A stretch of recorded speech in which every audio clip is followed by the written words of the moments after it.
Face لینے کا idea اچھا نہیں، ٹرمپ کا آبنہ ہرمز میں ٹول وصولی کے اعلان پر یو ٹرن۔ فیس وصولی کے اعلان کے بعد خلیجی ممالک نے آبنہ ہرمز میں تحفظ کے بدلے امریکہ میں اربوں ڈالر کی سرمایہ کاری کی پیشکش کی ہے۔ وائٹ ہاؤس میں عراقی وزیر اعظم علی الزیدی کے ساتھ نیوز کانفرنس کرتے ہوئے امریکن صدر نے کہا کہ انہوں نے ایران کو معاہدہ کرنے کا موقع دیا تھا، تاہم ایران نے حملے میں پہل کی اور معاہدہ توڑ دیا۔ اس حملے کے بعد ہم نے ان کے خلاف بھرپور کارروائی کی۔ ہم آبنہ ہرمز میں جہازوں پر فیس عائد کرنے سے اتفاق نہیں کرتے، لیکن یہ بھی انصاف نہیں کہ آبنہ ہرمز میں پوری دنیا کا تحفظ صرف ہم کریں۔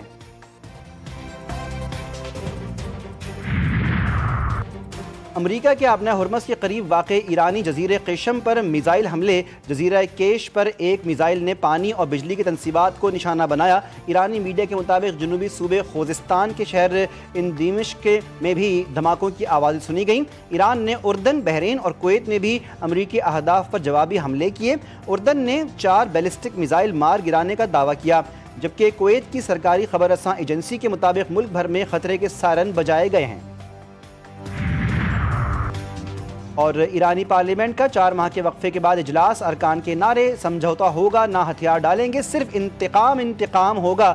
ڈپٹی اسپیکر حامد رضا نے سپریم لیڈر مجتبیٰ خامنہئی کا پیغام پڑھ کر سنایا، جس میں ایرانی سپریم لیڈر نے کہا کہ مجرموں کو جان لینا چاہیے، ان کا پرسکون موت کا خواب قبر میں لے جائے گا۔ انتقام کا مشن میرے یا دیگر عہدیداروں کی موجودگی کا محتاج نہیں، انتقام کا یہ عہد جلد پورا ہوگا۔ ایوان میں سرخ جھنڈے تھامے ارکان نے سپریم لیڈر سے وفاداری کا عہد دہرایا۔ آبنہ ہرمز میں بڑھتی کشیدگی نے عالمی توانائی کی سپلائی پر خطرے کی گھنٹی بجا دی۔ امریکہ اور ایران کے درمیان جاری فوجی تناؤ کے باعث آبنہ ہرمز میں بحری آمد و رفت 5 ہفتوں کی کم ترین سطح پر پہنچ گئی۔ اتوار کے روز صرف 6 تجارتی جہاز آبنہ ہرمز سے گزرے۔ رائٹرز کی رپورٹ کے مطابق 20 لاکھ بیرل ایرانی خام تیل کی ترسیل جاری رہی، 5 لاکھ بیرل کویتی تیل کی مصنوعات بھی منتقل کی گئیں۔ سیکیورٹی خدشات کے باعث متعدد بحری جہازوں نے ٹرانسپونڈر سگنلز بند رکھے۔ ایران اور امریکہ کے درمیان کشیدگی، خام تیل کی قیمتوں میں 5% تک کا اضافہ۔ برنٹ کروڈ $87، WTI کروڈ $81 فی بیرل پر آ گیا۔ امریکہ ایران جنگ کے ایشیا اسٹاک مارکیٹ پر بھی اثرات۔ پاکستان اسٹاک ایکسچینج میں شدید مندی، 100 انڈیکس میں 6408 پوائنٹس کی بڑی کمی، انڈیکس 1,73,517 پوائنٹس پر بند۔ ملک دہشت گردی کی لہر کی زد میں ہے، دہشت گردوں کا ہدف کراچی ہے، حالات پر گہری نظر رکھے ہوئے ہیں۔ وزیر اعلیٰ سندھ مراد علی شاہ کہتے ہیں کہ سندھ حکومت اور قانون نافذ کرنے والے ادارے دہشت گردوں کو کبھی سر اٹھانے نہیں دیں گے۔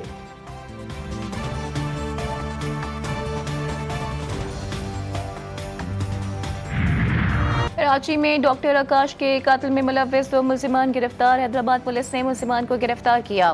پولیس کے مطابق ملزمان اسلم بابا گروپ کے لیے کام کرتے تھے۔ گرفتار ملزمان کے گروپ میں ایک لڑکی بھی شامل ہے۔ گزشتہ روز کلفٹن 3 تلوار پر ڈاکوؤں نے ڈاکٹر آکاش پر فائرنگ کر کے موت کے گھاٹ اتار دیا تھا۔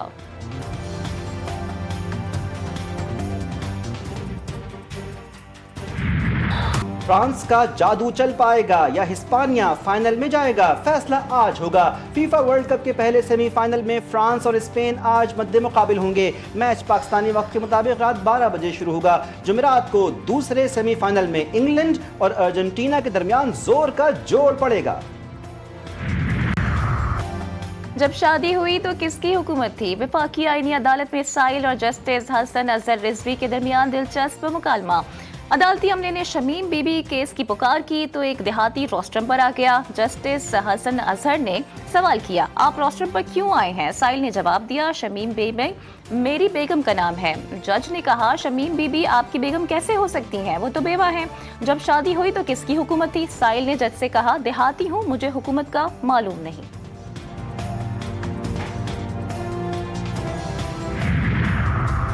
ملیکا اسپتال میں بچے ایڈز سے متاثر ہوئے، HIV معاملے پر 10 لوگوں کو شو کاز جاری کیے۔ انکوائری رپورٹ آنے کے بعد 37 افراد کو معطل کیا۔ صوبائی وزیر سعید غنی نے کہا، HIV سے متاثرہ تمام بچوں کا علاج جاری ہے۔ اکتوبر میں 6 کیسز تھے، اسکریننگ کے بعد تعداد میں اضافہ ہوا۔